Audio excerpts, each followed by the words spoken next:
Yeah, Bob, you can go ahead and start the task force meeting. I'm sorry, Dennis, what was that? You can go ahead and start the task force meeting. Perfect, okay. Well, thank you guys for being back with us today. And certainly appreciate everybody's giving us a little more time out of your schedule as we work on efforts to make sure that we have a safe recovery here in our community. Hope everybody's kind of enjoyed the 2 weeks off, not having the meeting last week. And certainly we've actually seen a lot change and happen in the last couple weeks with our COVID cases. Been a lot of stuff in the news. Well, I'm sure we'll have an opportunity to talk about that a little bit. But I think there's also been a lot of learning over the last 2 weeks about the Spark funds and our ability to perhaps give some additional input into those, the distribution of that. So we actually, I think, got a lot of things we can really dig into today. If you want to start first, Dennis, do you want to do our roll call? Yes. We'll do the famous roll call. If you want to unmute your stations there. I know we got Jason Smith and Bob Koppel here today. Carla Hagemeister. I'm here. Lisa Sisley. I'm here. Ed Callis. Here. Ryan Dr. Knopp. Here, briefly. Thank you. Robin Cole. Here. Linda Cook.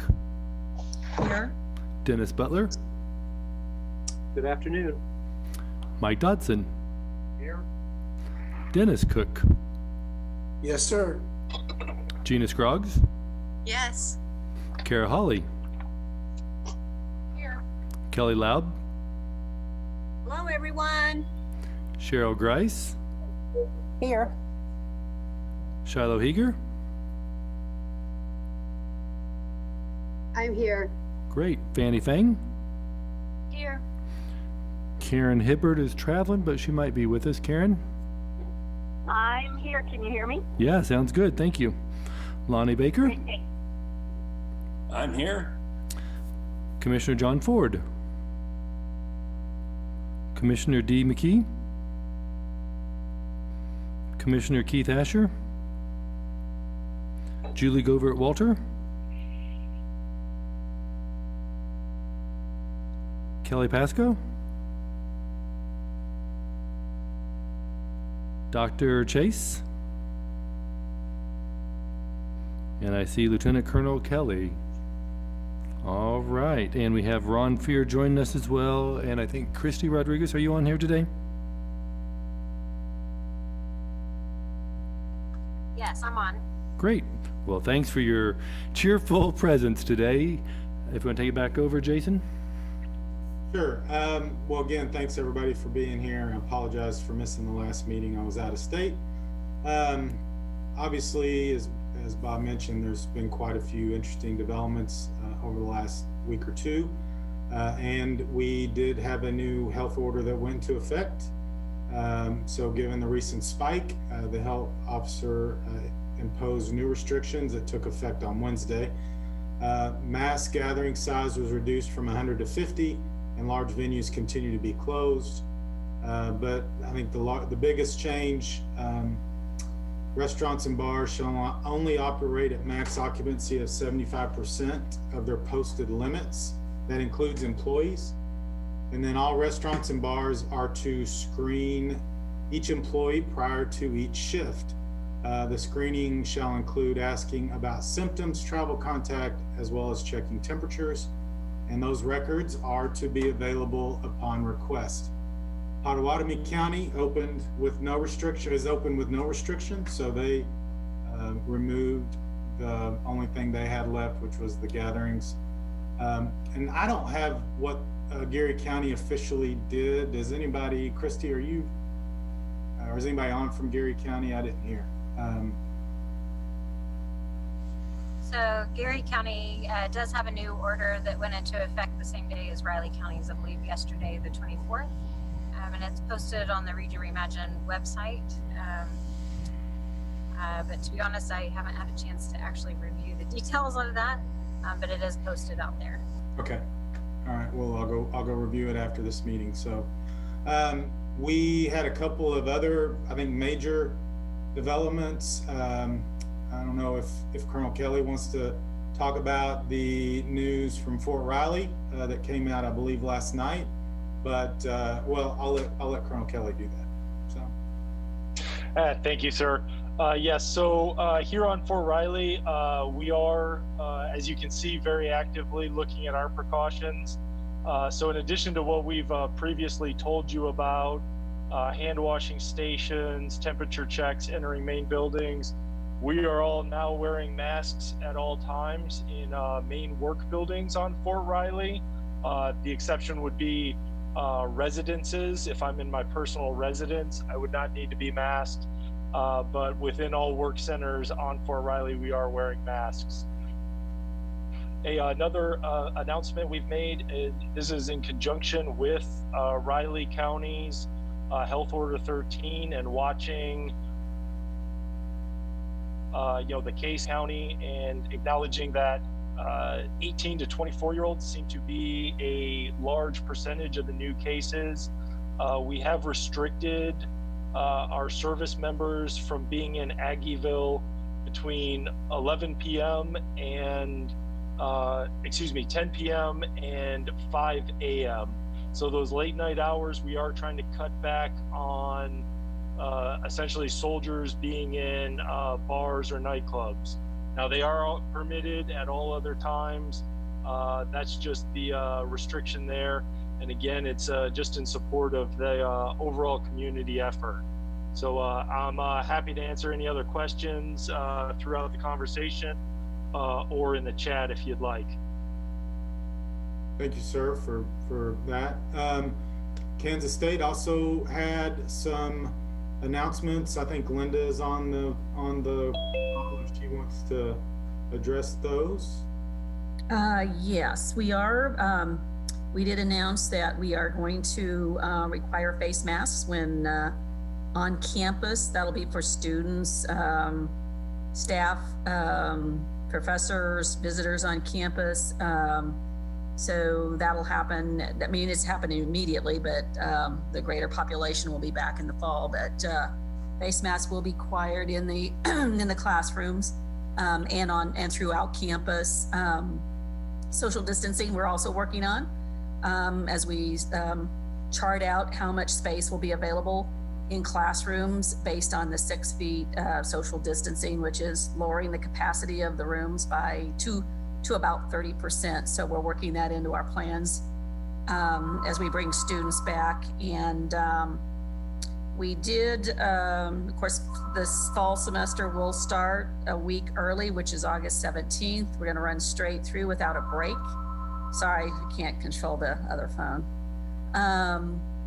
And then at Thanksgiving time, that's when we will stop in-person classes on campus, and the finals and the dead week and finals will all be online. And that's to prevent this flow of people in and out of Manhattan. So if they were taking a break or going home for Thanksgiving, going around the country, that's what we want to stop, is that flow of people in and out of the community. So that's why we've changed that schedule, and most universities are doing the similar thing. And I think that really includes most of the updates that I have for now. Okay, Linda, quick clarification. Public spaces, is that all inside, or do you have to, I mean, if you're walking through campus, or, I mean, do you have to have it on if you're outside? If you're out, well, and there's some qualifiers in there. So if you're going to be in a group of people and you're standing there for over 10 minutes, you've got to put the face mask on. And we're marking pathways on sidewalks to try to keep the flow of traffic going, and you're still trying to keep yourself 6 feet away or do the social distancing. So if you're out and about and you're not going to be around someone outside, then you don't have to have it on. But if you're going to be around someone and you're close enough to them for 10 minutes, the face mask has to go on. So if you're like me and you walk or run through campus, you're fine, as long as you follow the path. Right. Okay. All right. Any questions on any of those topics that we just discussed before I hand it over to Bob to talk about testing? This is Kelly. Linda, I just had a quick question, kind of in regards, I guess, for the students and kind of, huge change here. Are y'all kind of ramping up any kind of mental health, segues for, students to reach out? It's going to be a big change, and I was just curious, on the mental health aspect, if that has been part of the discussion. Yes, it has, and actually, it started last semester. The emotional, the stress that moving to online, not being back on campus. So those programs actually went into place during the spring semester. They've continued throughout the summer, and they'll be in place when students return in the fall. So there's been our student life organization has really put a lot of effort on that, and continue to communicate where students can reach out, whether it's emotional, financial, any kind of situation that's creating concern and stress for them. So I'd say and most of that you can find on we've got a COVID-19 website. So if you go to our main website, you'll find it, and a lot of those programs are listed in there. And I would say they're getting active use. The programs are. So Linda, there was a question in chat about international students. Oh, I'm sorry. Not good at multitasking when I'm talking. So, international students, what is we do have international students. That'll be, they're a group that most of them have stayed here during the summer. Is there a specific question about the international students?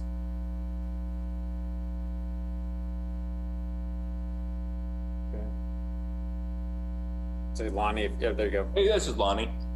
Yeah. Yeah, Linda, I was just curious, what can we do to, I know that there's isolation and all kinds of things you guys are having to give consideration to with international travelers. Is there anything that we can do as a community to help support in that process?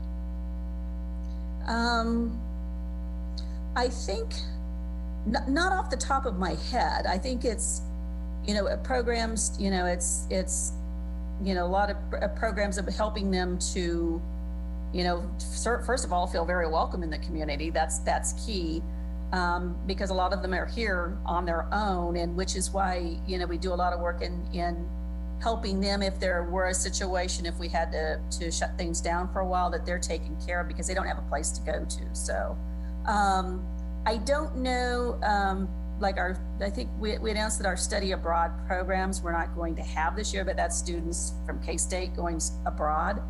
I don't know if you're referring to some visa concerns, but those they continue to work through. But, as far as trying to support them with their housing, a lot of them live in Jardine apartments, but not all of them. So our international programs unit does a lot as far as helping them with the questions they might have entering into first the United States, then Kansas and Manhattan. Is there anything more specific, Lonnie? No, I was just kind of thinking through how challenging that is. Somebody come from who knows where around the globe to Manhattan, having to be on isolation. They don't have all of their supplies. I mean, even the basic things of a toothbrush and all of that, and what we can do as a community to make sure that those kids are really feeling supported and welcomed into our community. Great. I'll check to see if there's some additional things. That's a good suggestion. Thanks. All right. Any other questions before I hand it back to Bob? All right. Thanks, Linda. We wanted to talk just for a few minutes about testing, because that's obviously a need for what we're going through, but also there's been lots of questions about that. And I know just from lots of communication from people over the last couple of weeks, been reaching out to providers, reaching out to the health department, reaching out to us here at the hospital, or myself personally. And so I thought we might just talk a little bit about still what's the process, and then how people can access testing if there's a need for that. So in most cases, we are for the most part, the testing is still being done on people with symptoms. And it is still a prioritization. I know there's been some frustration with certain people. Why can't we just test everybody? And it's not necessarily that there's not a desire to do that. There's not actual physical materials to do that. And to do a lab test like we do for COVID, you have the upfront, you have to have a swab and the media, if you will, to put the tests into. But then on the backside, and that's really what the bottleneck still is materials to actually run the lab equipment to run those tests. And so that our back in probably the April timeframe, our bottleneck was actually testing supplies just to do the swabs, and that was an issue. And now it's shifted more to the back end of actually being able to run them. Regrettably, the way materials have been allocated in our country are actually based on population and also percent or number of positives. So Kansas has not been a priority. I'll just put it out there. There's other states who have either a higher population or a higher population of positives, and they have been getting priority from both the vendors, the government, et cetera, even as they've been pushing stuff out from FEMA or whatnot. That's starting to shift a little bit, ironically, because our state now is having more positives. And within our state, if you go back, say 3 or 4 weeks ago, areas of most of our positives was actually Southwest Kansas, a little bit in Lyons County, but for the most part, Southwest Kansas. If you go back to early April, it was actually around Johnson County, Wyandotte County, Leavenworth County. And so those areas have been getting materials. Now that has shifted to actually our growth areas now are like Crawford County, Riley County, Sedgwick County.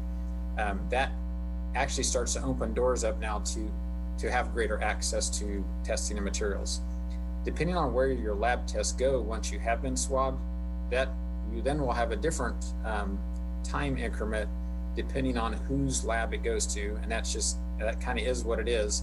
So locally, the BRI, which is part of the vet school, are attached just right north of the vet school, actually physically.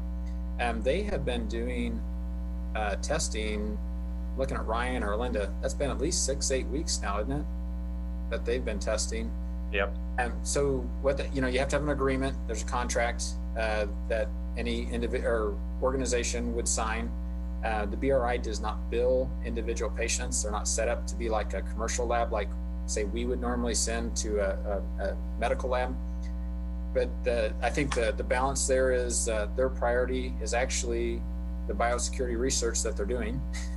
They still have to support that. If there's an issue at a feedlot or some other sort of agricultural need in our country, the BRI is actually one of the only resources for that kind of work. So that is obviously a priority. The university, that's been part of how they've been able to get some of their things kind of up and running as well as utilizing the BRI. And then there are a number of private clients that they currently have too. So when people typically, we always ask people to go ahead and call the assessment line, if you will, which if I remember correctly is 323-6400, that's 785 area code. And that screening line will kind of get people on the path of either, yep, it sounds like you need to go see a provider. And if you don't have a primary care physician or provider in Manhattan, a lot of these patients are being directed to K-Stat. It's urgent care facility in our community. If you're from the K-State campus, if you're a student, obviously you can go to the Lafine. And, again, for the rest of the population, either we go see our doctor or doctor's office that we typically would go to, or if we don't have a provider, then K-Stat is a very good option for people. Then for respiratory related patients or people swabbing, if your actual clinic doesn't do the swabbing, they send patients. We have actually been, our community has been operating a swabbing tent and respiratory clinic tent actually in the parking lot of the public health building for almost 2 months now. It is staffed with people from Kansa, that's our local FQHC or federally qualified health clinic. And then also providers from a lot of the physician offices in town are going over and actually covering shifts to help out. And so if you have a physician order, they can send you to that tent, you'll get your swab, and then you're going to get your results back. Some of the commercial labs right now, that turnaround time is running up to 5 or even 7 days. For some of the private labs, it's anywhere from 24 hours to 48 hours. And so where your swab goes does matter. And there is there's costs attached to a lot of these things as well. We do still send it from our community every day, send swabs to KDHE, which is Kansas Department of Health. And they are also, have capability to also run swabs and tests. The turnaround there, it kind of just varies on how many parts of the state are sending KDHE swabs that day. So typically that's been probably more in the 48-hour range. It can be up to 72 or even more. It just depends on that daily volume. So I know actually our subgroup had kind of had started working on a week or so ago, kind of the what to do's or how to do and kind of navigate through some of these processes. We'll talk about this, I think, in just a couple of minutes, but we actually are going to meet again next week. The subgroup is, so that's a heads up to everybody on our subgroup, to kind of maybe lay out the actual nuts and bolts of what people or business would need to do. Because I do think, I personally have gotten a lot of calls from folks associated with businesses just saying, so what should I do now? I know from talking with a number of our community physicians that same kind of conversation is going on. And we do want to be consistent. We want to make sure people know the range of options. Again, I think depending on the size of your workforce and what kind of business you're in, if you already have an occupational health provider, that to me is a good step too, because they have their own processes and they can sometimes accelerate some of this work happening. So I don't know if anybody had any, I guess, are there other questions people are getting? Or is there something that we need our subgroup to maybe dig into with a little bit more detail to help answer some of these questions for other businesses? Because this is not, I think we're going to be getting questions for a long time.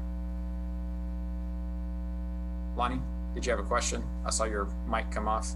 Yeah, I guess my question is, a lot of us have been battling to find a way to get PPE and been really looking at odd ways to come up with that.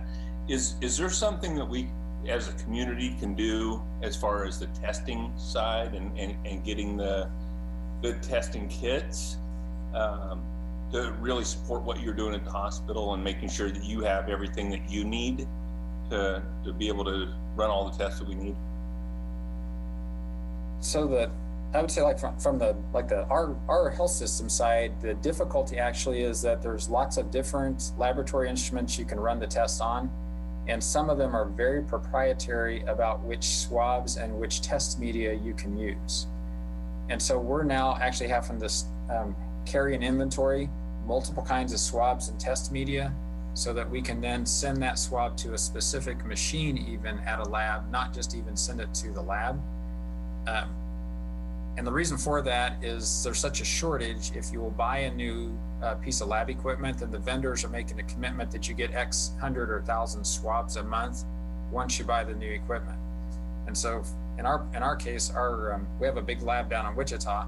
We're actually buying disparate pieces of equipment from different vendors as a way to get more swabs into the state of Kansas.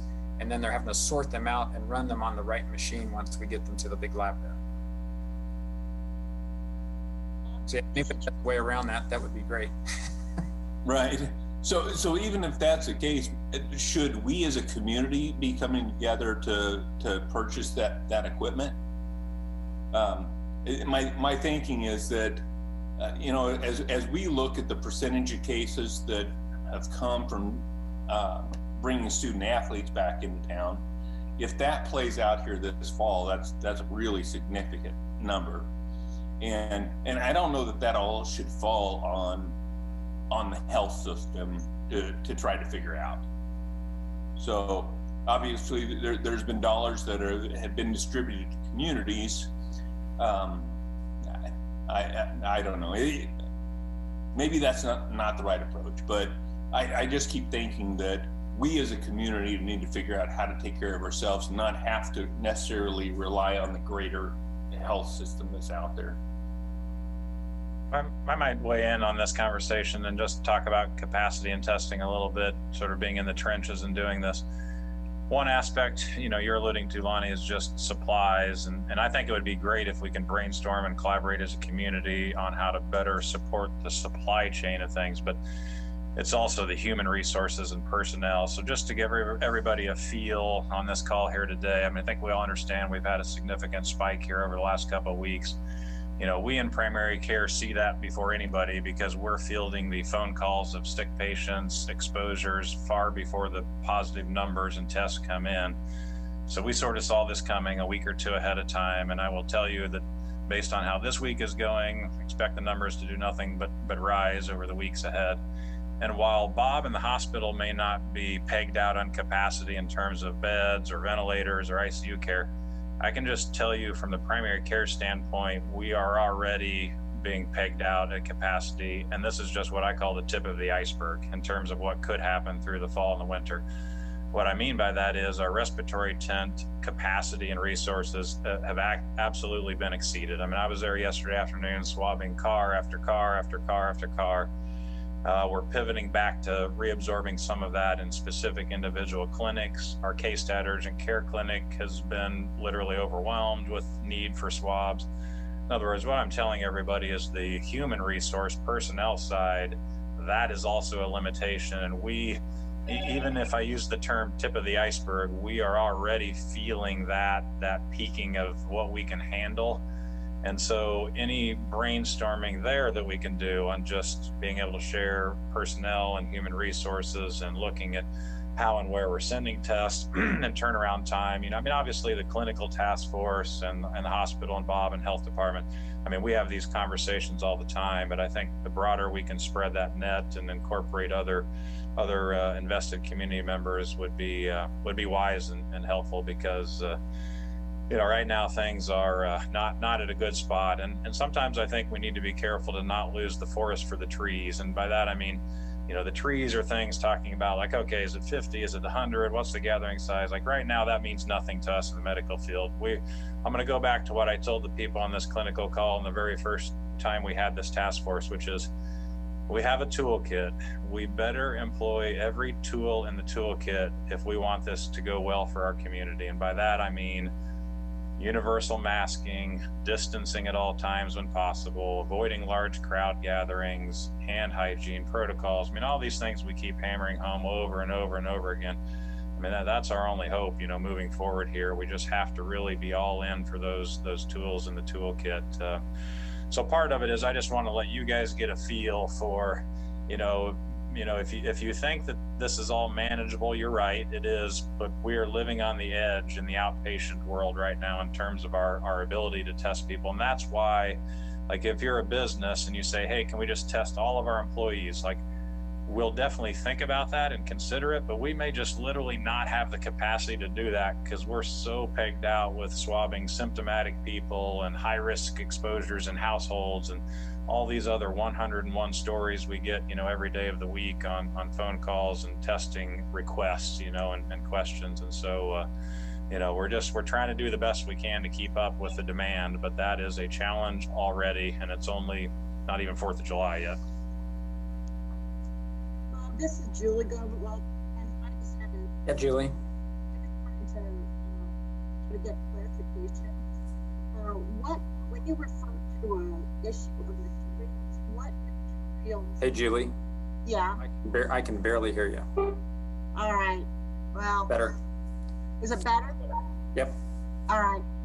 What materials are you referring to when you're saying other states have materials or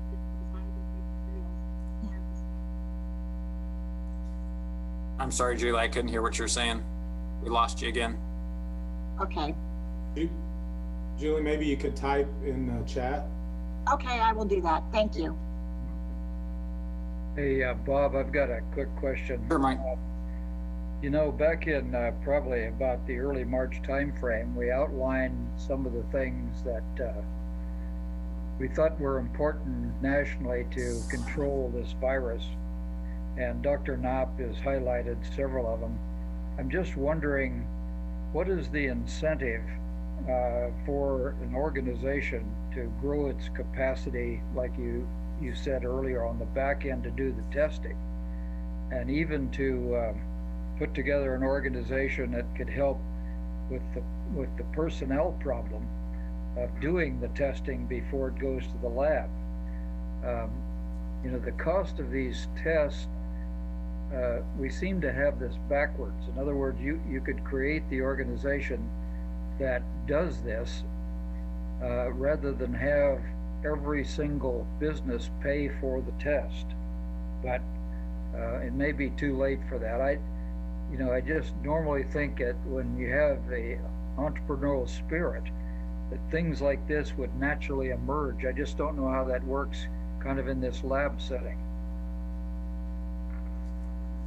Well, it's actually a fairly regulated industry, so not everybody can just open a lab, and we wouldn't necessarily want everybody opening a lab since we need to have very accurate, consistent processes.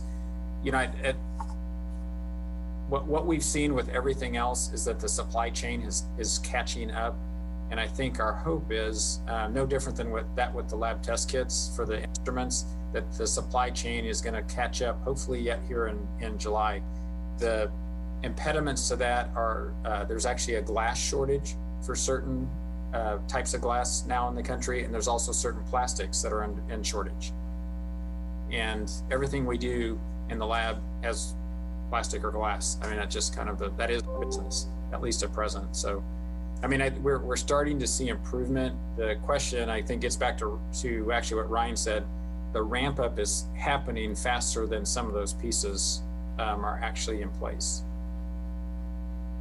Yeah, I wasn't thinking of a startup. I was just thinking of existing lab expansion. Well, and actually the BRI is a great example of that. This is not something that they would typically have done. They did have appropriate instrumentation, did the research, had the right reagents and materials, and said, you know what, we think we can do this. They've actually applied to, there's actually a process through the FDA and some other group, I can't remember right now, so that they can, actually be certified. And they'll get that because of their other background that the lab has. But that, I mean, it does take a little bit of that, Mike. That actually is somebody who was entrepreneurial at the BRI and said, hey, we could be part of the solution here. And they got engaged. It's like everybody else, they're going to have a certain capacity based on their people and the actual device. And if the device goes down for any reason, then we're going to have a gap again. One other thing we probably should talk about, Ed, can you talk a little bit about contact tracing? Because it ends up being related to all the positives and the need for testing and kind of who needs to be tested. Certainly. We are getting a lot more contacts because of the cases. We had one case yesterday that required us to contact 42 people. So we will be expanding our contact tracing capacity with the help of some other organizations, and I think a lot of those will be in one place. It'll be easier to communicate with each other and with the EOC. So that's where we are at this point. We've been able to keep up, but we don't know what's going to happen in the future, so it's always better to be prepared for more, and that's what we've done. What do you need to do to be prepared for more, or what is it we can do to help? I don't know exactly. A lot of the contact tracing is going to be done through the different departments at the EOC, the police and the fire. They're going to be helping. A lot of the hindrances are training people to do it and being able to take the time to do it, which is like a lot of other kinds of jobs. You have to stop what you're doing, which is really hard to do when you're trying to contact 42 people. But we have had volunteers from the community, and we'll probably be getting back to some of those. And we do have a student group called SORT, Students Organized for Response T. I never remember what the T stands for. So we've got a lot of people willing to help. A lot of this, also we need resources as far as resources and planning. I mean, how are we going to do, now that we have more people, are they just going to do the contact tracing? Or are we going to be able to go out more and go face to face with some of the people that, let's say it's a facility that winds up having a lot of contacts because of the way it's worked out? Do we go out there and visit with them face to face and make it a little easier transition to deal with it and the way they have to do their business? All sorts of other options once we start getting more people. The answer to Linda's question is not really all that straightforward. We just kind of have to see what we're going to need beyond just the normal day-to-day contact tracing, because there are a lot of other opportunities if we are able to expand with people and resources. And I think part of the concern is we all know when students come back, because we're going to expand the population into Manhattan. And what can we do to plan and prepare now, knowing they're coming and they're coming from everywhere and they want to be really social. So we're trying to figure out how to contain that on the campus, but how do we work that in the communities? So I think Lafine working together with the health department, now we might do things in a little bit different way. Don't know what that is, but that's a possibility. A lot of the people that we're getting extra now are specifically meant for that purpose that you just mentioned. The other thing is we've learned a lot through the investigations that we're doing now, based on who's the case and where they wind up going when they're done and who they have contacts with. A lot of them are people that have become positive, and then they go back to live in a house with 4 other people.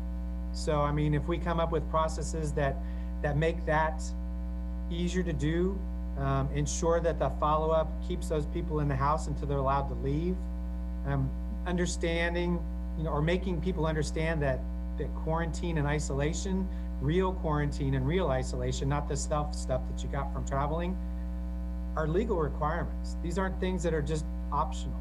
And it's difficult in a lot of cases to do, but we've had people say, like hell, you're going to keep me in my house. And that's something that we have to contend with. And it's hard to do when we're sitting at a phone talking to people. We need those other resources to go out and visit them, or talk to them about how this works, or actually issue them specific orders. So if we see that being a problem in the future, we're prepared for that, needing to take legal action beyond the normal. And so at Meadowlark, we've had probably 25 to 35 residents that have reached out to me saying, what can I do? How can I be helpful? So our independent living population, which is people that are, on their own, doing their own thing, we've got about 170 of those individuals. They certainly are concerned about what's going on in the community. Is there any way that we could bring those people in to help support you in those phone calls and all the things that you're doing?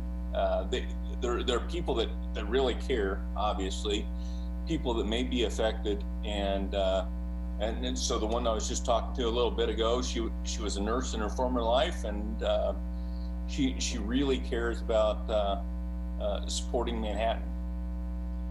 I'll tell you, one of the things that we've learned over time is that in these kinds of emergencies, a lot of people want to volunteer, and volunteer coordination is a really difficult thing to do, but that usually is taken care of through the EOC.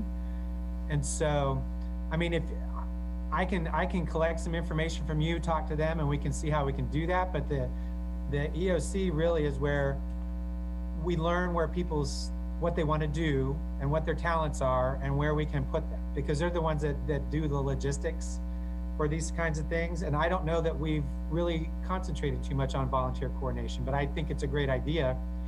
I can see, some of the folks at the center helping with maybe even getting them trained on the hotline, or having them,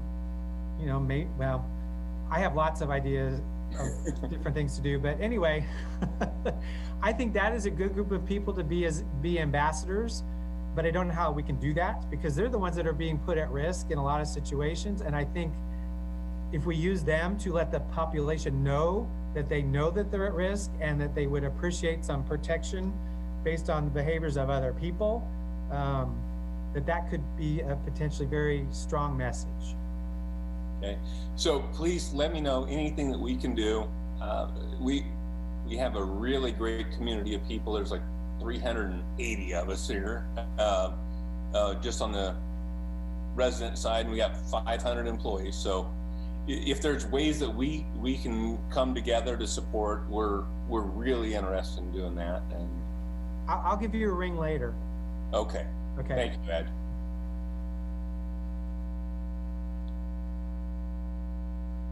Okay, any other comments, questions about that before we move to the next topic? So at our last meeting, Lyle Butler was here and talked about the Spark program and the funds that have been allocated to Kansas through the CARES Act.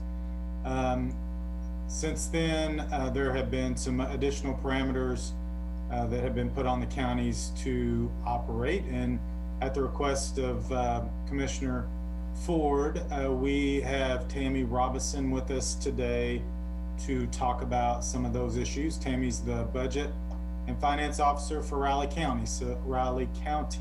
So Tammy, can you talk a little bit about where you all are in this process? Yes. So good afternoon, everyone. I have a distribution timeline. I'm going to give you a summary of the resolution that the county has to accept and adopt for the CARES funding, and also let you know where we're at as far as the steps we're taking before the funding's actually down with our consultant, Whit O'Brien, who was approved to hire on Monday's meeting.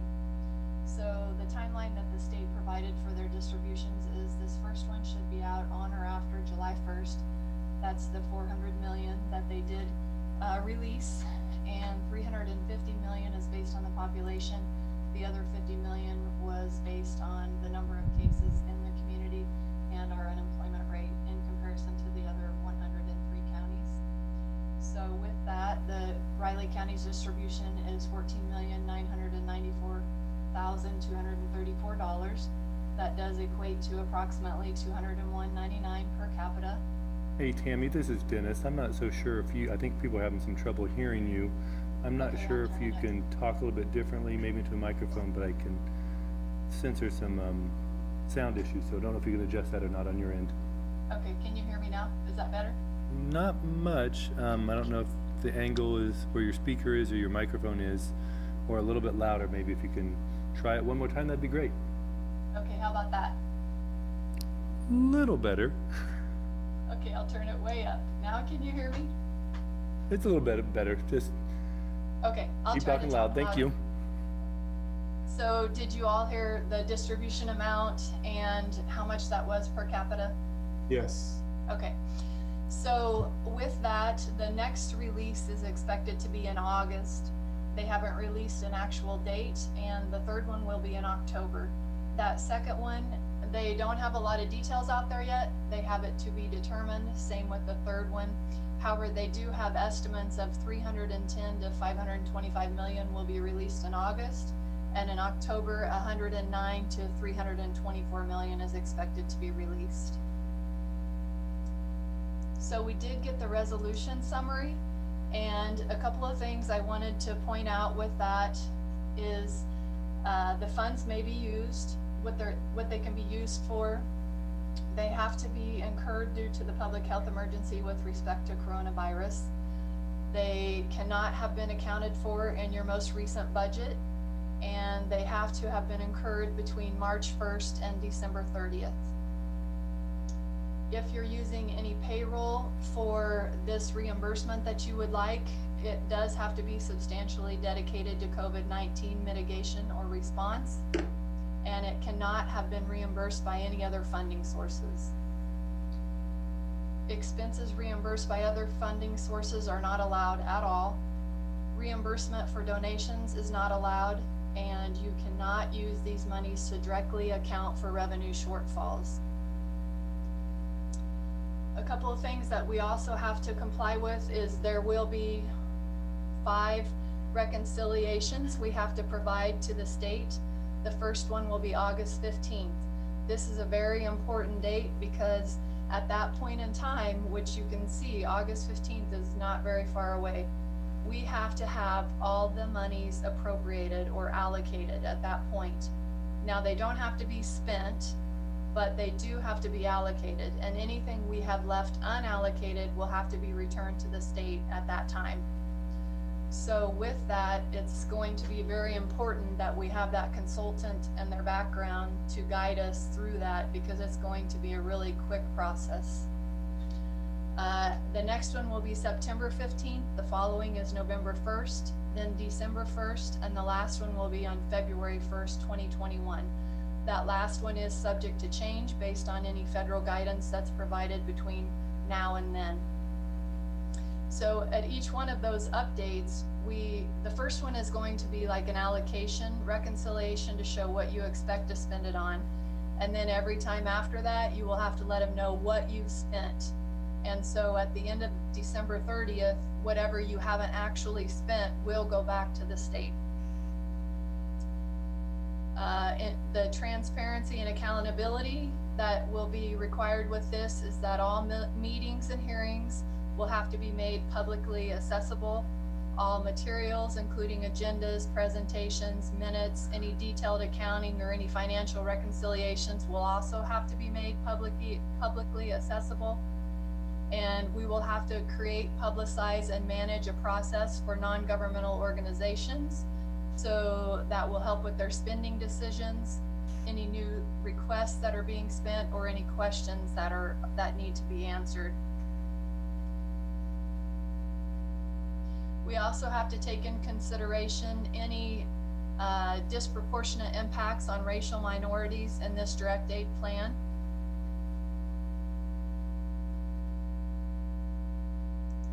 And we did meet with our consultants this week, and we expect to have, as of Monday, the eligibility requirements for the funding to get out to the public so they can get started on that right away. We will also have a assessment questionnaire that we'll be looking at, reviewing, fine-tuning, and hopefully have that out right away next week as well. And the things that you need to be aware of is, if you haven't been tracking your expenses, make sure that you have something out there where you're working on it. Be very detailed.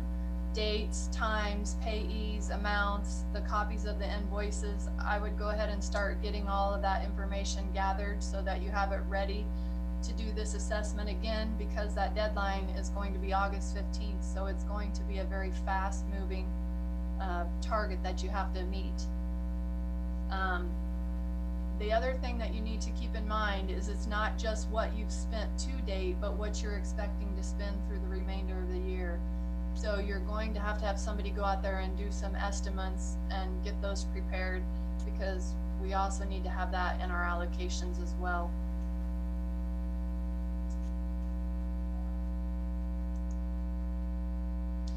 That is my main points for today. Are there any questions or anything else that you would like to have provided?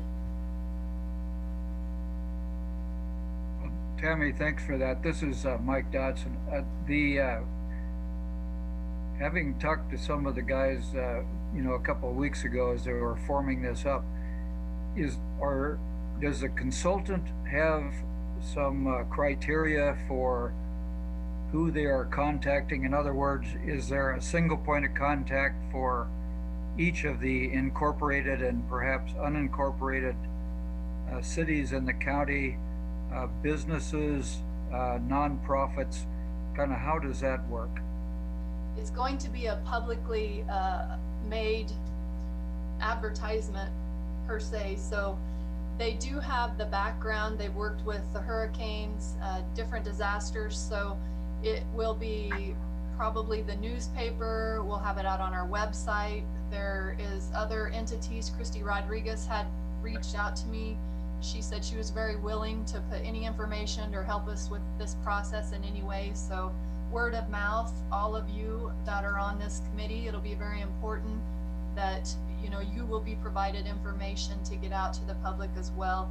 So the more people we have aware of this process and utilizing this information as a tool to get to the public is all the better for us. We don't have like a list that they're just going to contact by hand. It's going to be made available, publicly available on the websites.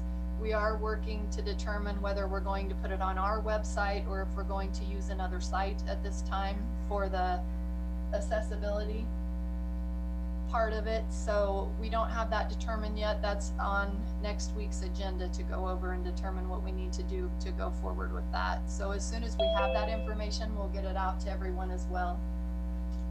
Yeah, my question, that was a good answer. I appreciate it. The question really should have been eligibility, because I can imagine if if it goes out to the public and nobody understands that it's not meant for each individual, then you've got quite a problem sorting it out on your end. Right. So the main target with these monies is municipalities, the school districts, the health quorum people, and then we will look at the private businesses and individuals. And KSU is part of that, correct? KSU is definitely part of the education piece. Yeah, good. And Linda has reached out to us already on that, and we're working on getting a meeting set up between the consultants, the county, and KSU to see what they have and what we need to consider, because they have been eligible for some other funding, which we'll also have to work so that we're not double dipping. Yeah. Thanks, Tammy. Yes. Okay, any other questions for Tammy? All right, Tammy, thank you so much for being with us today, and Commissioner Ford got on, I saw just now, and thank him for helping arrange that.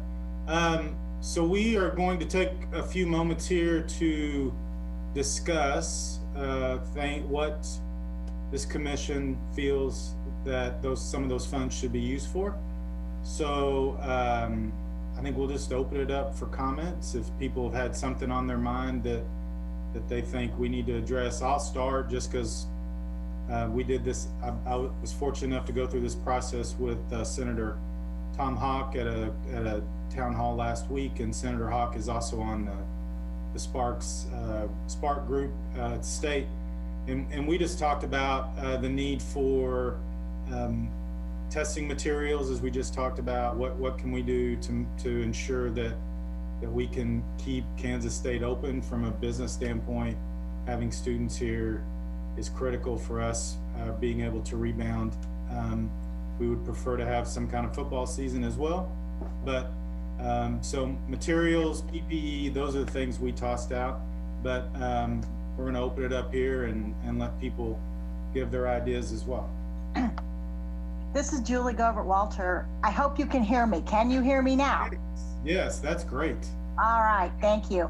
I guess my first suggestion, following up on what Dr. Knopp just got done telling us, is that somehow we have to find person power to assist with the testing, and I'll just say mitigation, whatever is needed to get what needs to get done.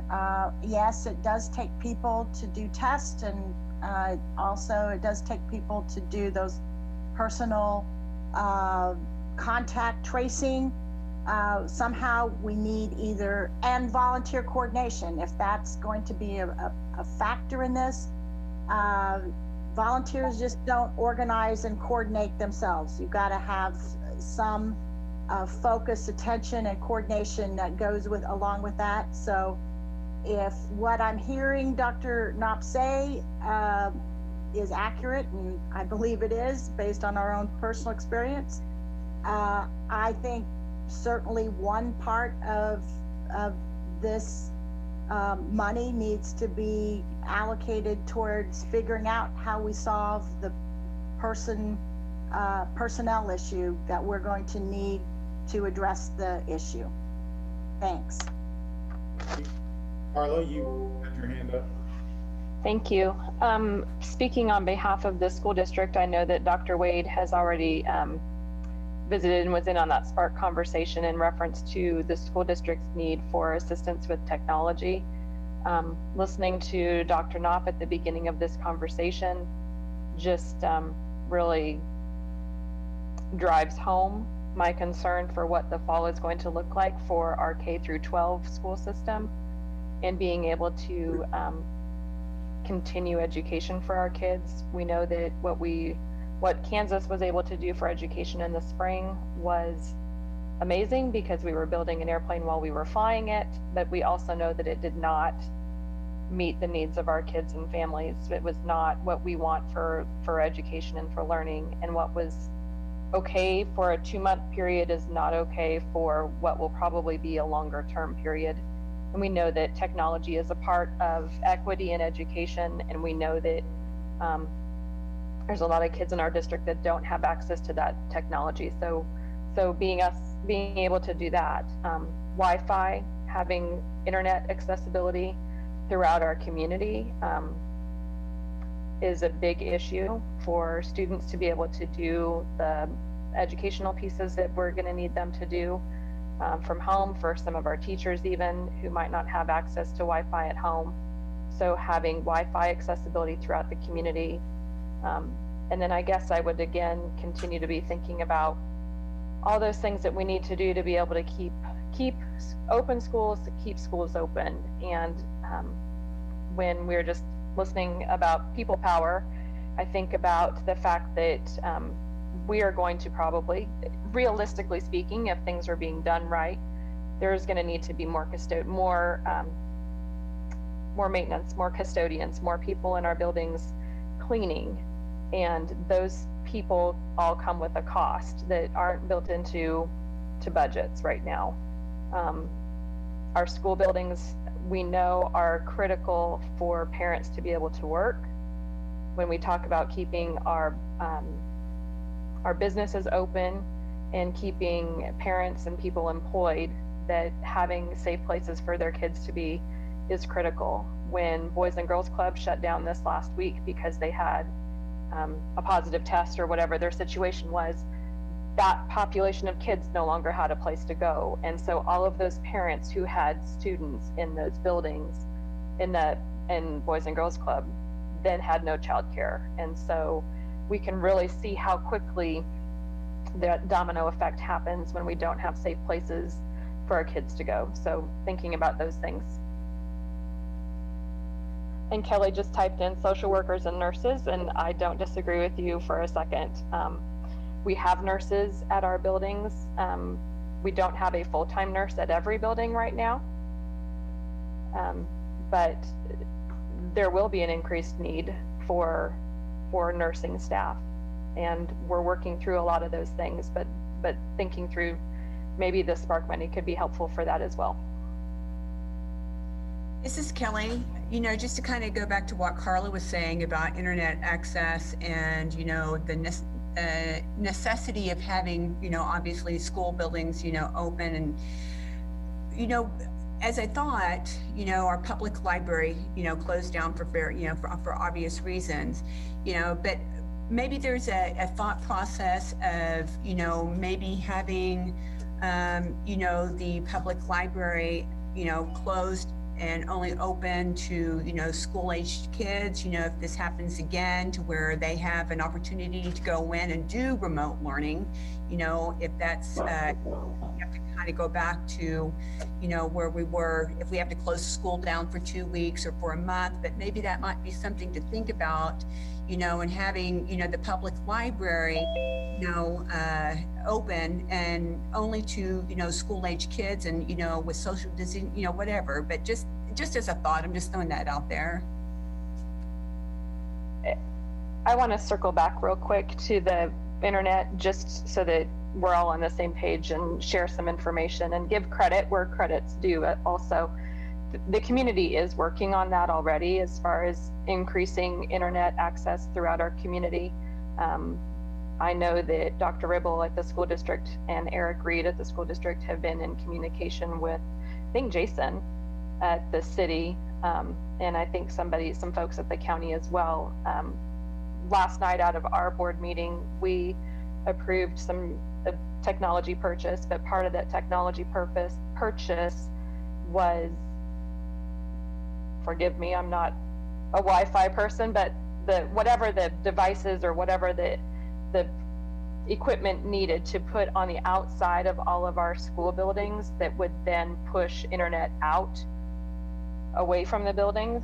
So thinking about, it would not push it way far out into neighborhoods, but it would push it out enough that students could come closer to the school and then would be able to access the internet that we already have from the school district.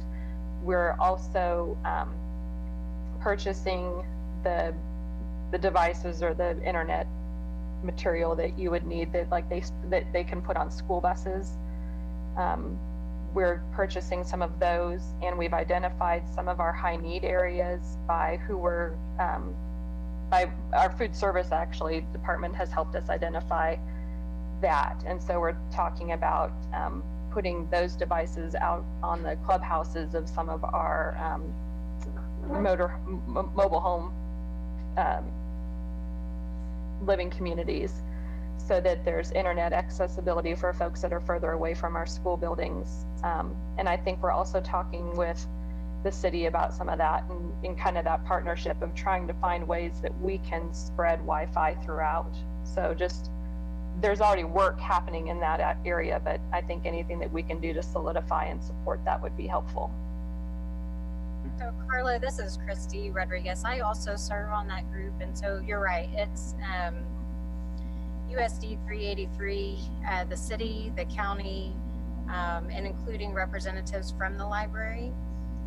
We just had a meeting earlier this week, and it is to really from all three entities come together and coordinate where those nodes are.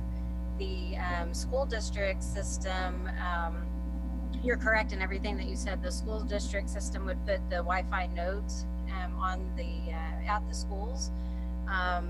The only thing I wanted to add to that is that would be a closed connection for just the parents and students. So that wouldn't be the community side.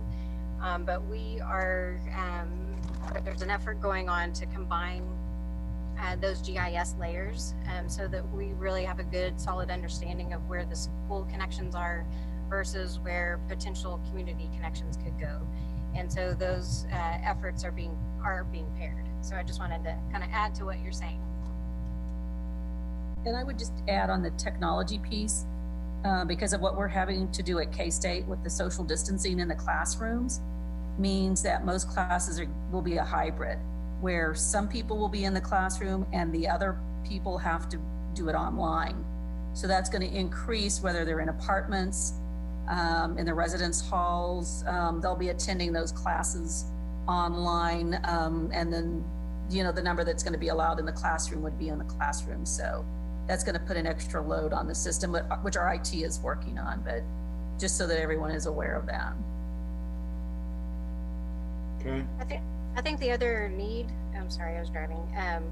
The other need is with telemedicine, where there may be nodes for folks to be able to access that care if they currently don't have internet access. So I think it's kind of two-pronged from an education standpoint, but then also telemedicine standpoint if there's gaps. Okay. Ron Fear, do you, I think you're on, from the city standpoint, have you all identified issues and is there something in this process that you think might be helpful? So we've been looking at a number of areas relative to the technology improvements. I know there has been discussion among the various partners in improving broadcast capability. We've looked at how we can enhance our broadcast capability and in this area, not only for our workers, but also in broader aspect to the community. So all of those are at play. Also education campaigns relative to marketing.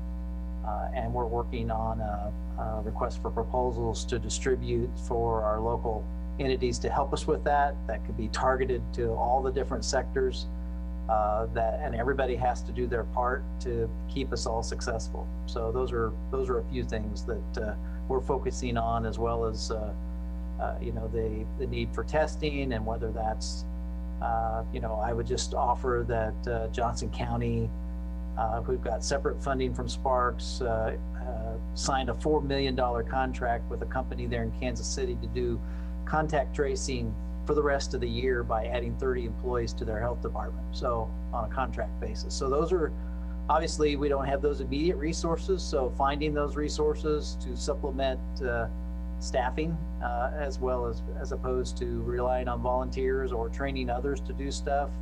There'll be a lot of folks looking for that, but we have unique issues with our university, and so I think doesn't give us a lot of time to try and tie those down, and probably needs to be more than just trying to figure out how the BRI and other testing entities in the community will they be able to meet our need? And probably not. Robin. Yes, there's been so much good that's been said, and other than the fact that Pawnee doesn't actually test people for COVID-19, I think everything that's been identified already is something that's very important to just delivery of mental health services in the community, the PPE, the technology, the cleaning supplies.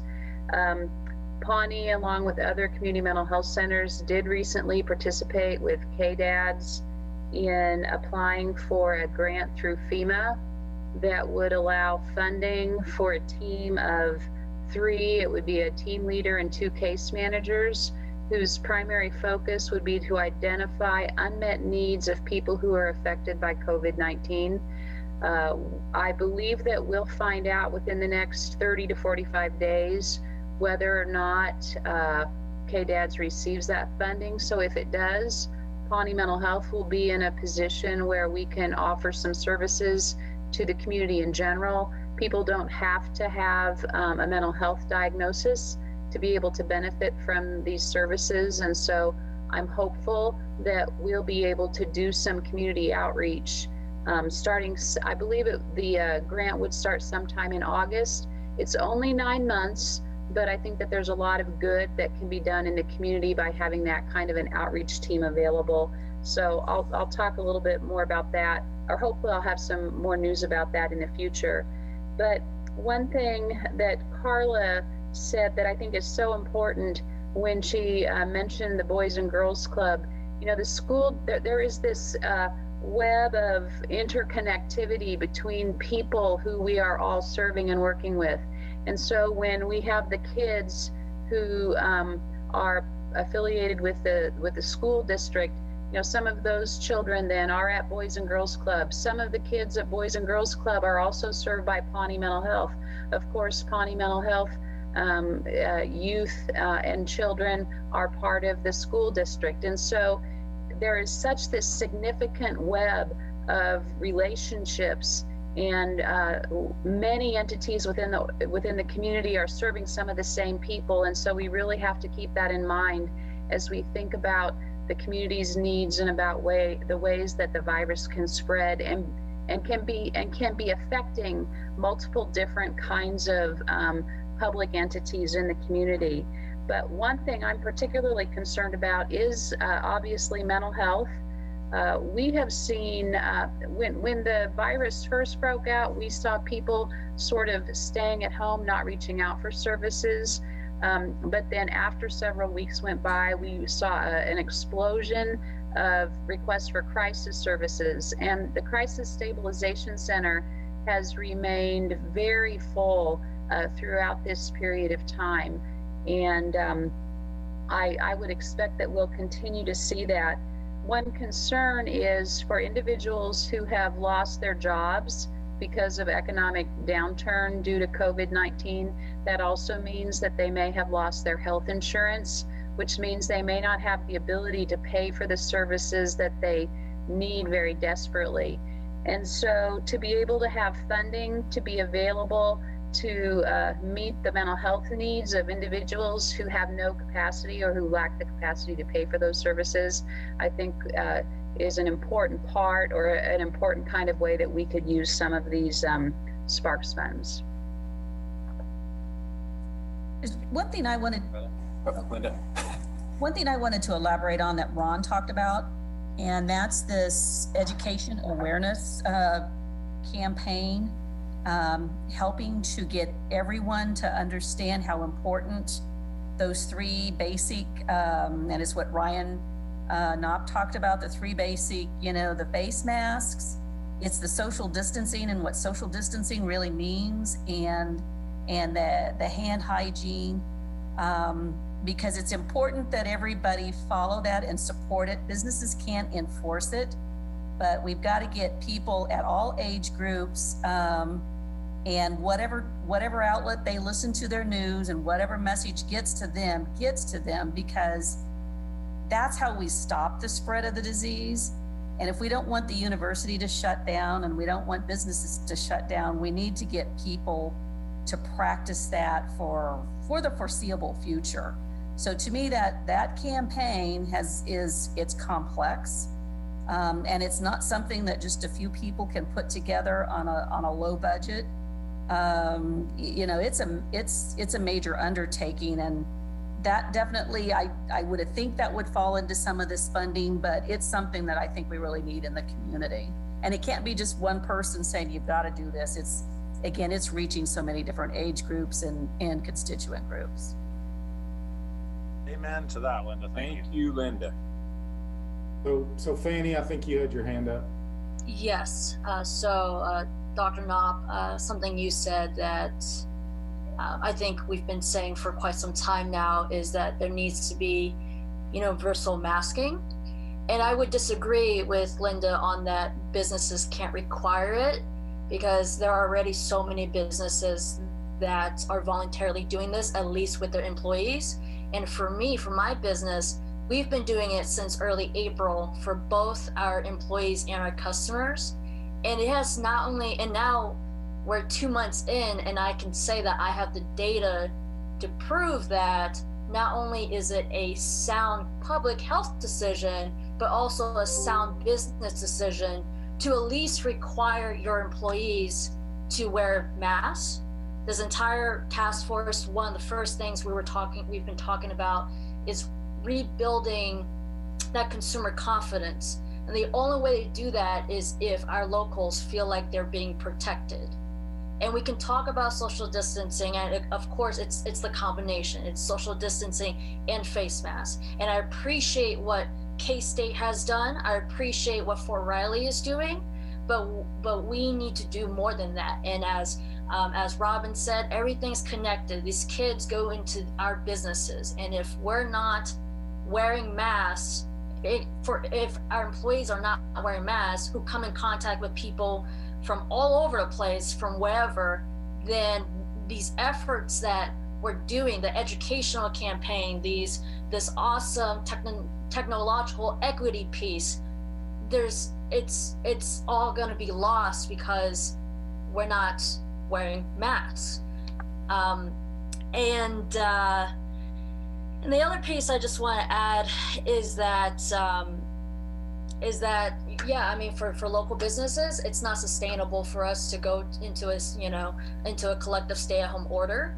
Even for businesses that have been able to do e-commerce, it just does not pay the bills.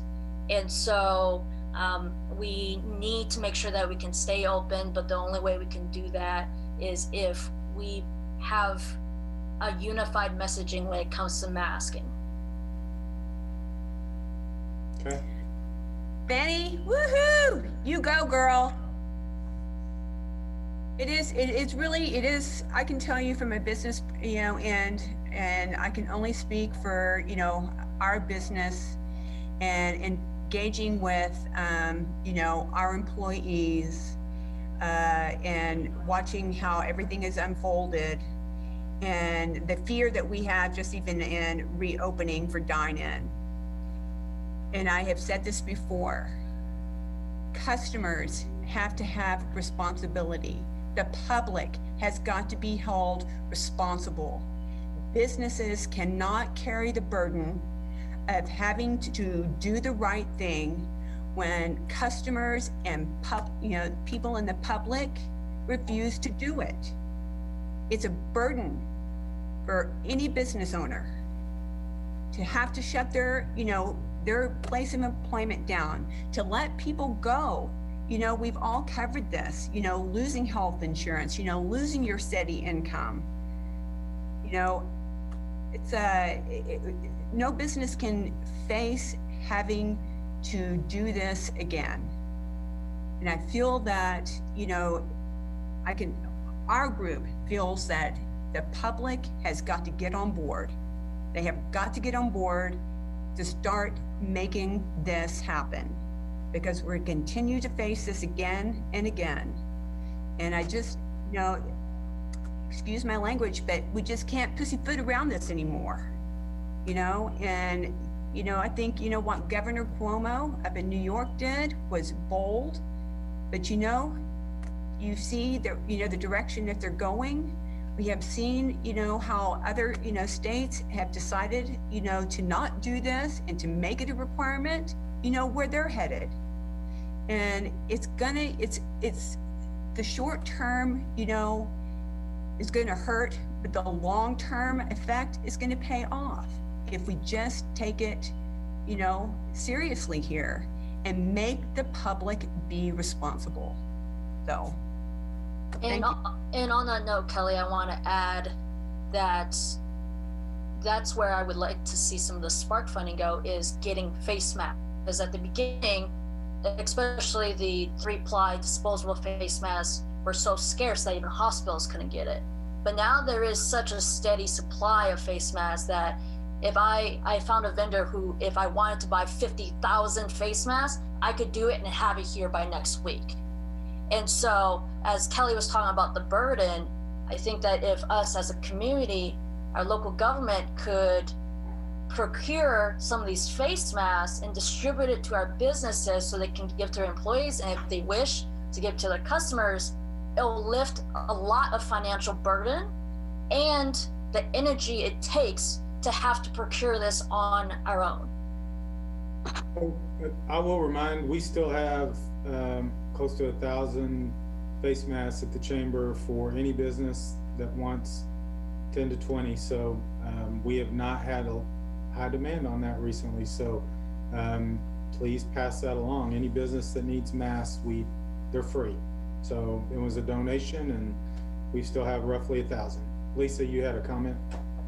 Yeah. So on the issue of face masks, my company, New Boston Creative, has been partnering with S&N Design. Colonel Kelly, I'm sorry.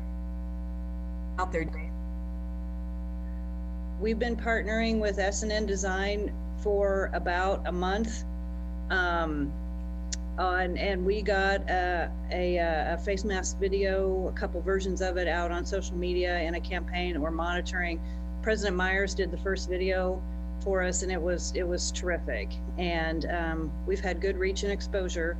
We had some great sponsors who donated some money immediately to this, but we can't do this indefinitely. So one of the things that our team is exploring is whether CARES funds, the Spark money, can be used to expand this campaign a lot.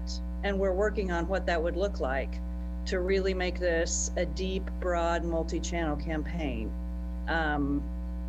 Yeah, I've been asking a lot of questions and talking to a lot of people, and there's just so much uncertainty about how all this is going to be distributed. But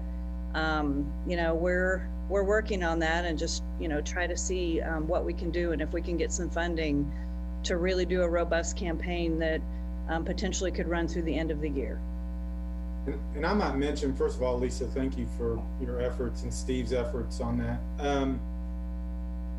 We were one of the contributors. There's a couple others on here. They can identify themselves if they want.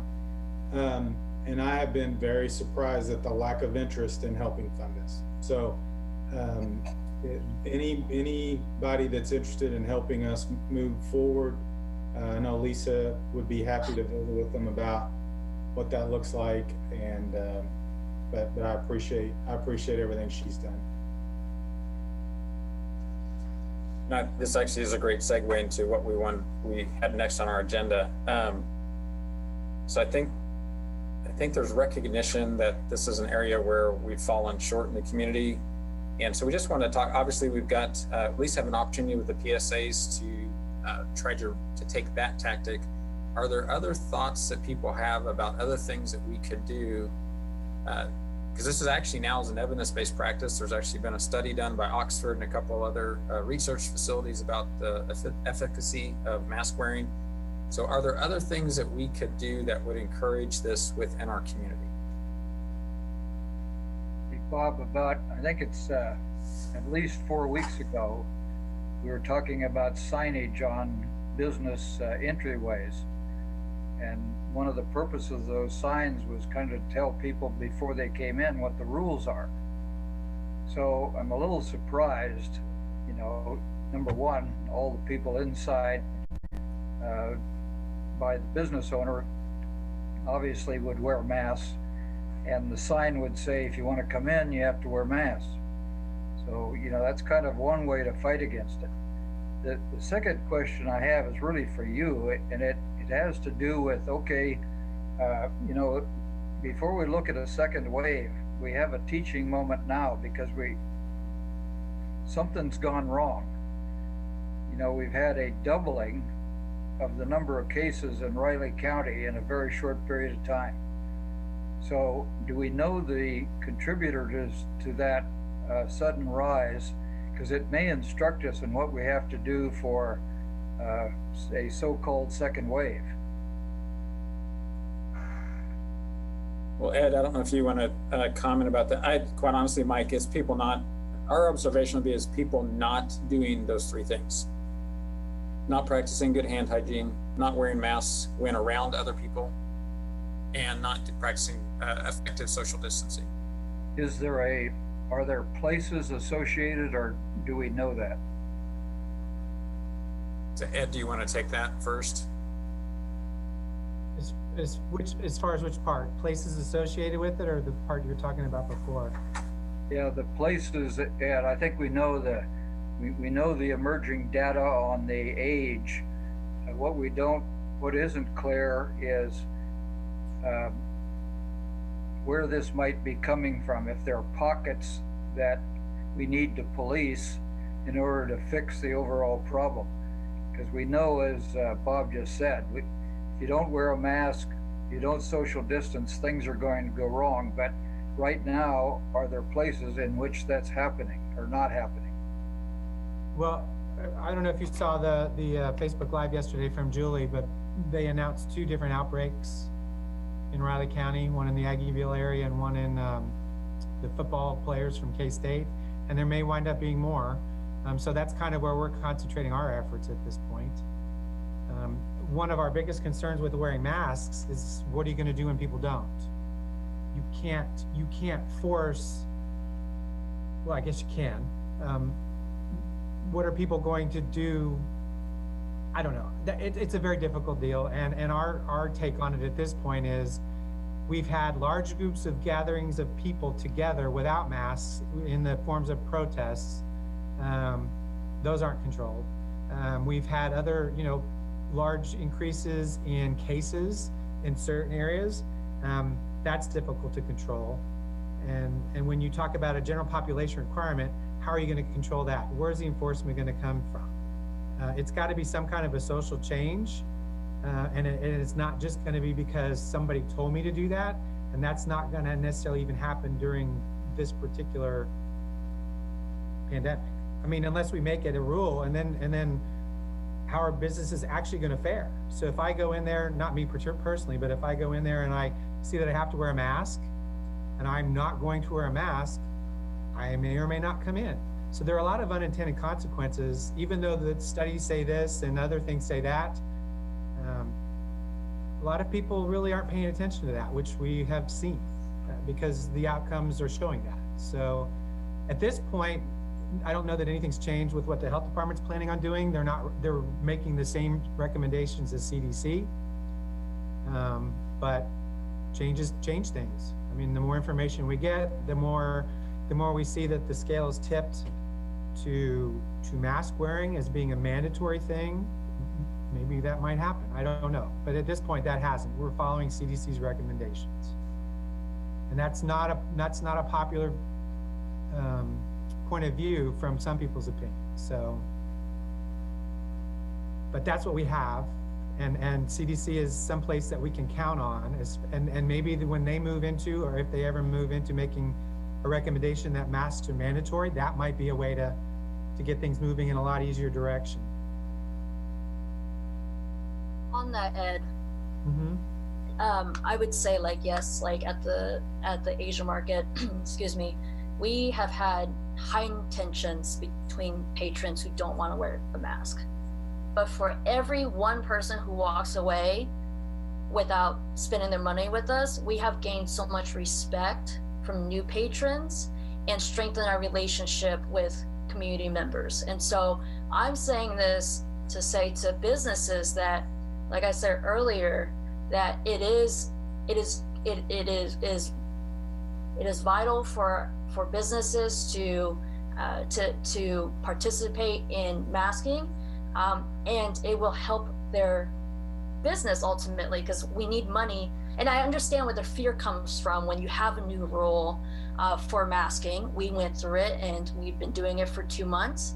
And even when we had that positive COVID case, it made the recovery so much easier for us, because because the public knew that we did everything we could, and it just still happened. And so I'm sharing this to say to any business owners on here and any business owners watching this, that it is a good business move. It's a good public health move. It's a good PR move. Like, this covers the bases for a lot of the concerns. But it's just, as a city, as a community, we need to support businesses in doing that. And I think that is where our local government can come in and support that initiative, because there's already a lot of businesses doing it. There's even a list going around of for businesses to put in a Google sheet if they're required.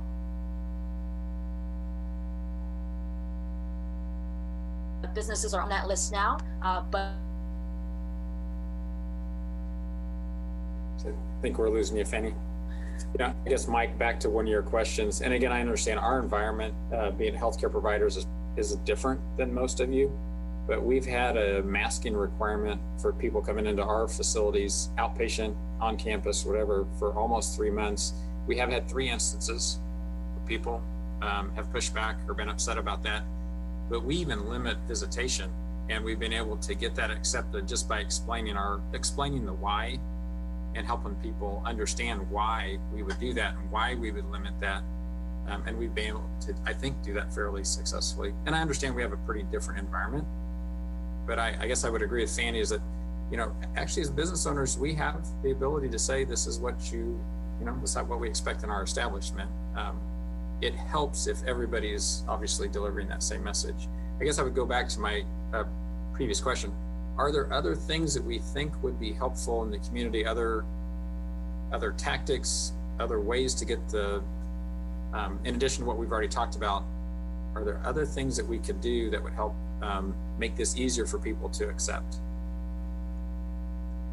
Well, I was kind of curious, regarding the chamber and the CBB. As an example, a couple of weeks ago, we had 39 baseball teams in town. And, is it doable, kosher, anybody open to this? But like, whenever you work with a group such as that coming into town, just having that kind of as a hub, the CVB as a hub, letting these groups know that when they come to visit Manhattan, that this is what the requirements are. If they're going to go, as an example, go eat at a restaurant, maybe there's a list of restaurants, you put it out there, Labco is going to require you to wear face mask, walking into their business until the time that you sit down and are ready to order. Maybe there's other businesses may not require that same, requirement, but is that something that might be, open to talk about, for people coming to visit the community? Because I send people to the CVB all the time, with inquiries about, different things. So just as a thought there. Is Karen still on?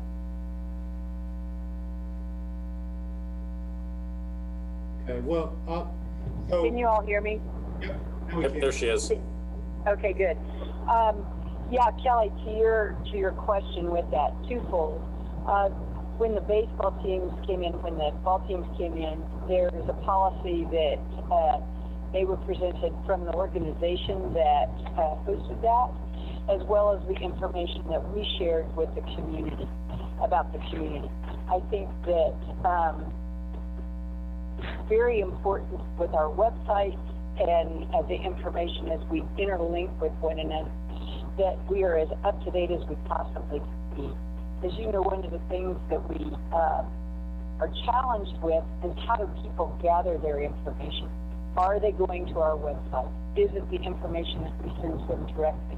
Do they not pay attention to that at all? So I think that as we listen to the conversation, the challenges that we have, it's consistent messaging that has to be delivered to those visitors. We want to make sure that the visitors are confident that when they do visit our community, that they are going to be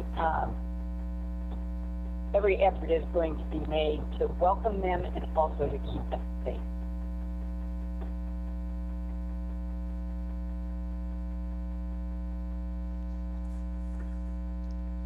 This To is kind of Julie. segue here, our next item on the agenda was actually to talk about, what would be the priorities or what were the things we would want to be able to communicate either back to our elected officials or within the community. What do we really see as being the priorities, or what are do you still see as the obstacles, if you will, for either a business? And I come back to our original purpose is how do we make our transition successful for businesses? So are there other things that we need to get some focus on? Are there things that you would want to turf to the subcommittee more in the nuts and bolts of information, or what other gaps do people still see that we need to get addressed?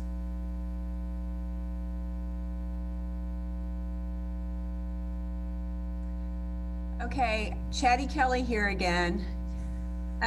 So, I think to kind of come back around to, kind of talking about that. And so you have some of these businesses, that, have had, people come into contact, they have to close down, or maybe they, once again, I can only speak to my industry, going, strictly back to, takeout.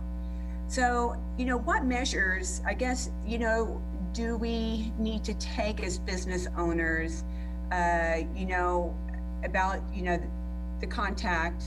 But even, because some of my questions were answered earlier, but I guess, right, coming back around, how is it that, we reopen, giving, the public and the consumers the confidence that, we're a safe place to come back and to, visit again and to eat at?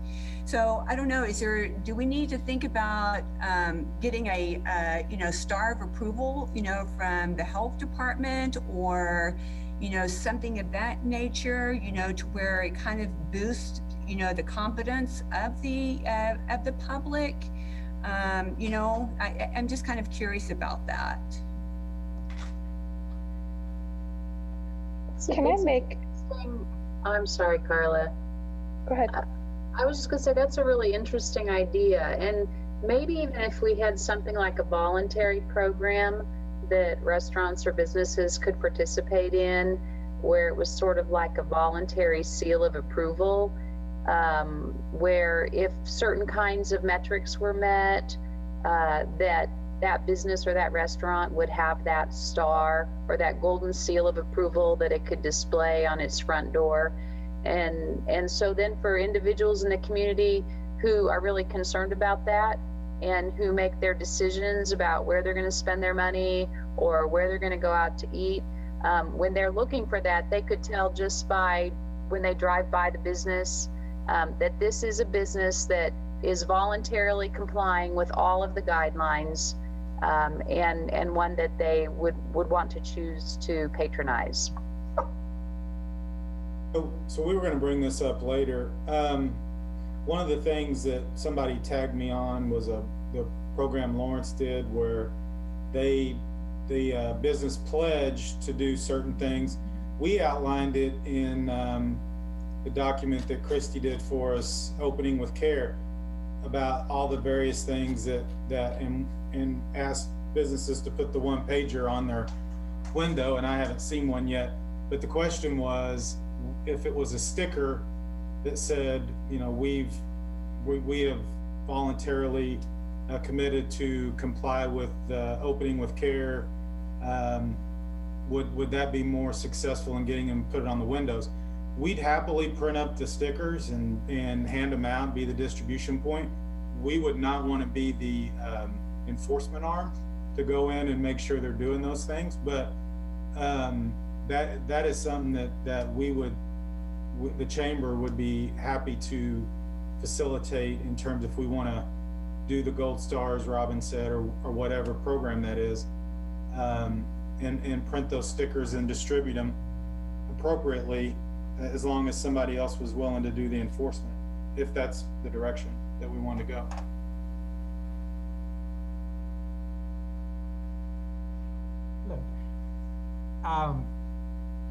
I had mentioned before a volunteer corps, and Lonnie talked about the folks at Meadowlark wanting to help.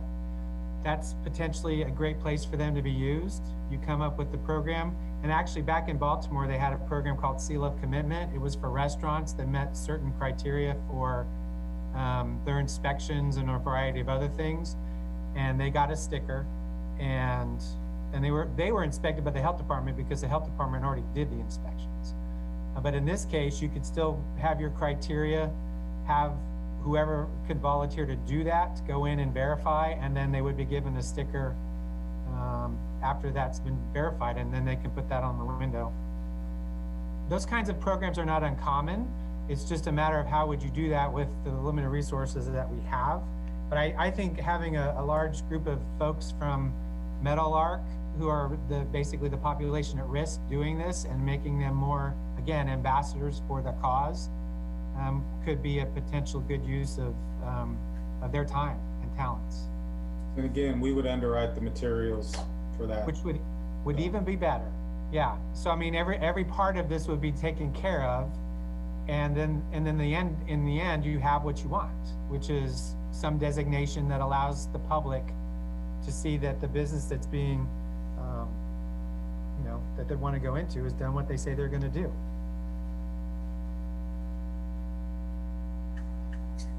It'll also be like an accreditation kind of process, especially at this point in time when, when we have some that are doing a better job of adhering to the guidelines than others. And so it really is truly a seal of approval, a mark of excellence kind of a program, as opposed to a punitive kind of a program. I think, though, that one of the things that maybe we're missing, because this is the hardest part of it to challenge or to tackle, we're not trying to convince the people who are already doing social distancing, hand washing, and masking to come back to businesses. Because they're not going to until we convince the people who are already in businesses and not. I'm not going to speak to hand washing. I don't know what they're doing, but they're not social distancing and masking. That's the population that we need to try to figure out how to get that behavior to change. Because until no matter what the business is, whatever sticker they put on their door, whatever they put out there, if I go into the business and then I don't see it happening, I'm not going to go back. And I can speak to that as a person who has eaten out one time 2 weekends ago, and halfway through the meal, I looked around and said, whoa, wait a second. There's not a single staff member who's wearing a mask. This portion of things was kind of done, but it was kind of halfway done. And I sat through the rest of the meal thinking, I'm very uncomfortable here right now. I wish that I had made better note of it when I came in, and I don't plan to go out to eat again for a while. And so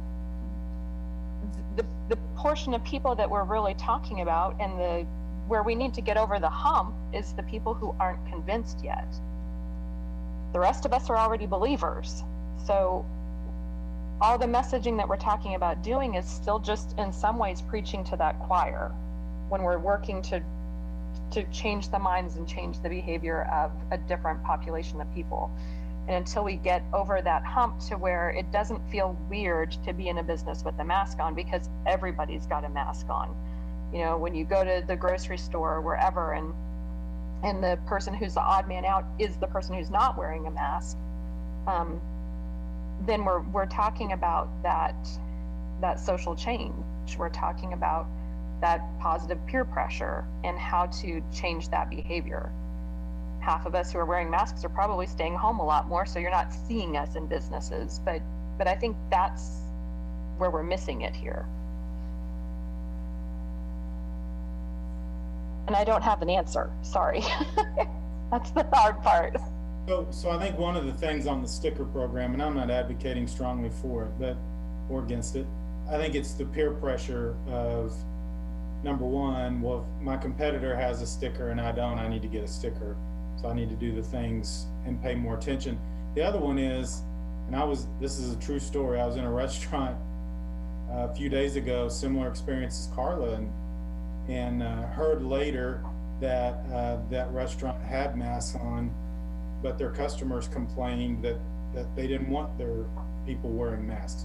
Well, if you knew you were going to lose your accreditation or sticker or whatever, you might be a lot less apt to say, okay, just take them off, than if if there's you might lose something because of that. I think that would be the goal, and address some of those issues that you outlined. It doesn't fix them, but at least it's a step, I guess. Yeah, and I can also just maybe affirm what Fanny was saying earlier about the pressure that is being put on employees. I have a family member, my son works in a restaurant, and that restaurant is wearing masks the entire time, and that staff takes a lot of grief. They get a lot of grief as employees from people that are coming in as customers. And he's a kid, and we're asking our kids to handle stuff that adults aren't managing. And I'll remind everyone, I've done this several times, and if Dennis is on, he can as well. That place of business has the right to refuse service to a customer who isn't wearing a mask if they have requirements for masks in that business. So I think everybody needs to remember that if they're asked to put on a mask, or if they're creating problems because the staff's wearing a mask, that business has the right to ask them to leave. And if they don't leave, they can call our CPD. Sure. I think the reality of it's a hard position for them as a business. And I'm not passing judgment on any of them, because they're all in a hard spot. Business owners are in a hard spot. So, but I hear about it when he comes home from work almost every shift, and it's a good place to work. Can I add into that? So at Metal Arch, our current situation is that we don't have any idea who is actually COVID positive. No idea. So we're limiting anybody coming onto our campus. And the flip side of that is that our residents can't see their family. It's absolutely horrible. I can't imagine any worst case scenario for us than what we're currently going through.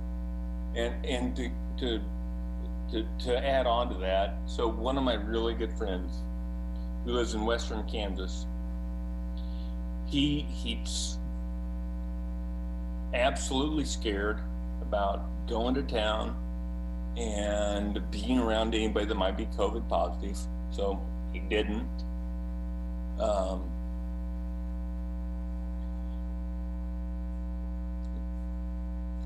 So he put a bullet in his head.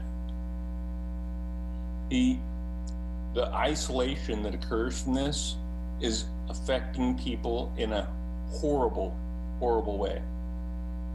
So of the two people that I know that have died as a result of this frickin' disease,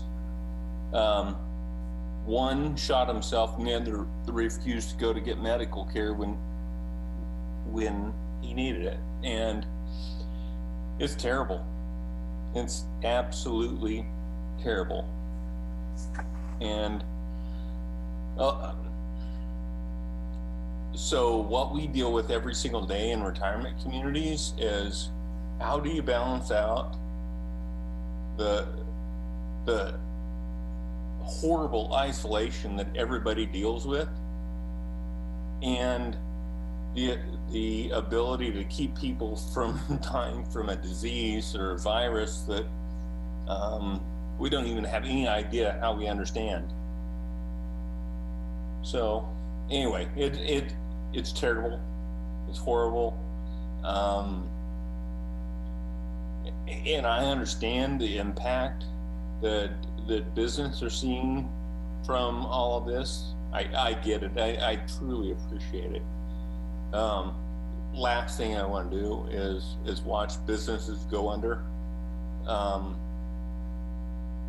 But there is no simple solution here. It's terrible, and hopefully we can all come to some kind of common balance on what's reasonable for all of us to get through this.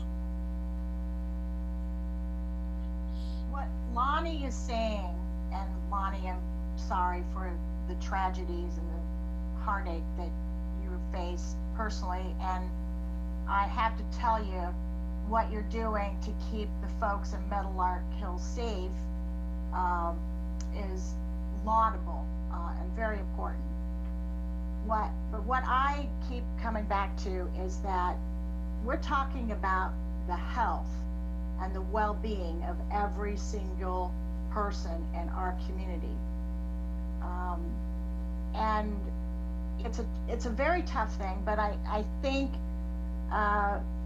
it's important to realize that we've got, I love the seal of commitment idea, getting back to the business side. I think that's a wonderful concept. But at some point, I think we all have to understand that there has to be a force in our, I'll just say governmental structure somewhere that can hold or have some sort of power. Call it encouragement first, and then call it enforcement. And I look at our health department as people who are used to going into businesses, and okay, you guys generally go into restaurants and those kinds of establishments, but maybe part of the CARES dollars needs to go to upgrading the personnel in our county health department, the health officer, to do what needs to be done, to go and have, first maybe it's talking, first maybe it's like, okay, you're not following the established protocols here, we're noticing this, would you please get with the program, because we have the health and life and death situation facing our whole community. And I think we need to be thinking about how that enforcement gets done. If Lonnie and Meadowlark Hills can do the really tough things, and those things are really tough, then we need to maybe think as a community what we need to be doing to make a stronger statement about what certainly all of us need to be doing, but our partners, our businesses, the other entities in the community, what they must. It's not necessarily a choice. I'm thinking maybe we just have to do certain things and during this crisis in order for the common good to get through this crisis. Thanks, Lonnie, for what you just said.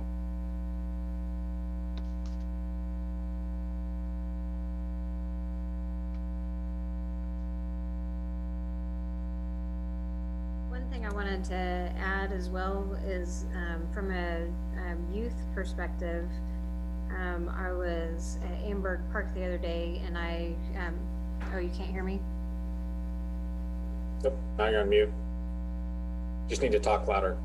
Okay, so I was at Amberg Park the other day. I have no idea what the organization was, what group it was, but did witness a group of kids that you could tell it was their first time out and about. Some seemed pretty comfortable. You could tell that one was not comfortable at all and was trying to social distance the activity. And then one of the, I don't know if it was a counselor, but it was an adult, that came back and said, "Oh, you have nothing to be concerned about." And was almost kind of that peer pressure from an adult to a child. And the child isn't going to be capable of handling that when they are just trying to take precautions. So I think when we, back to the educational campaign part, that training of any counselor or adults that are working with kids, that's definitely drilled in before those activities take place. You never want to put a kid in that situation. So anyway, I just wanted to share my observation from earlier this week. Hey, Gina. Hi, guys. I don't know, just as I'm nothing more than the director of a nonprofit organization, and I wanted to circle back around to this larger discussion here and just pass along my sentiments for whatever they're worth. I'm super impressed with where the meat of this discussion today. There's been so much from Linda at K-State and Robin, Pawnee Mental Health, and Christy and everything you're doing, and everybody who's had, Carla, all the parts and pieces, what everyone is working on, I think is really positive. And our character is revealed during times of crisis. And I think that everyone here is amazing. And everyone is carrying such a burden. And you all really impressed me. And I'm really proud to be a part of this community. I am willing to do whatever it takes. If you think of some thing that I can do that is simple or not simple, you need me in any way, I am here. I have a lot of faith, and I feel much better, actually, even though this has been extraordinarily difficult conversation today with so much meat. I feel really good knowing that there are so many amazingly talented people taking care of these things on the backside. And I think the education piece, the medical piece, certainly testing, the technology piece, those are all more important really than anything. And the rest will fall into place. So however I can support anyone at any time, you please, I'm here. Just give me a call. That's what I have. Lisa, were you gonna add something? Yeah, just a couple things. One of them, to speak to Christy's point, I've seen and heard similar things. I think too many people have misinterpreted the lifting of phases to mean we're out of danger. There's nothing, the virus is not still a threat to us. I mean, look, all these rules, we don't have to follow them anymore. Ergo, there's nothing to worry about. Therefore, get over there close to that kid. And I just want to say that anybody who bullies service workers, people in restaurants, people in hotels, people in any business who are wearing a mask, somebody who's walking down the aisle at Dillon's wearing a mask, you need to look in your heart and ask yourself why you feel compelled to say something like that to someone who is doing something that is of absolutely no detriment to you whatsoever. You need to think about your actions and consider keeping your mouth shut. I could not agree more with that. We are approaching the end of our allotted time. We do want to leave a few minutes, as always, to ask anyone for potential topics, things we didn't talk about today, or things we need to talk about going forward. So we'll open that up right now. And Christy and or Dennis will make notes. Anybody? Okay. Bob, we're gonna have the subgroup meet a week from today, correct? Is that Correct. And actually, I just put in the chat, if there are things for our kind of our wave 2 subgroups, what we're calling ourselves, and we'll see how we progress into this next wave. But if you've got stuff that you would want us to be thinking about or try to find resources, you can let us know, especially like in the next, say, 1 or 2 days. That'll give us time to work on that, get these kind of put together next week or next holiday. okay? All right. Anybody have anything before we close? Dennis, you have anything before we close? Christy, either one Nope, of you? we're good on this end. Thank you. Good conversation. Christy, you have anything? I noticed you put your new contact information on the chat, so Yeah, just in case you have any comments, my new email address is Christy, CHRISTY @FlintHillsRegion.org. Thank you. all right. Well, everyone, thank you so much for being part of the discussion today. I'll agree with Gina. I thought it was a great discussion and a lot of good topics. So, And we'll meet in 2 weeks. 2 weeks from today. Thank you, guys. Thank you all.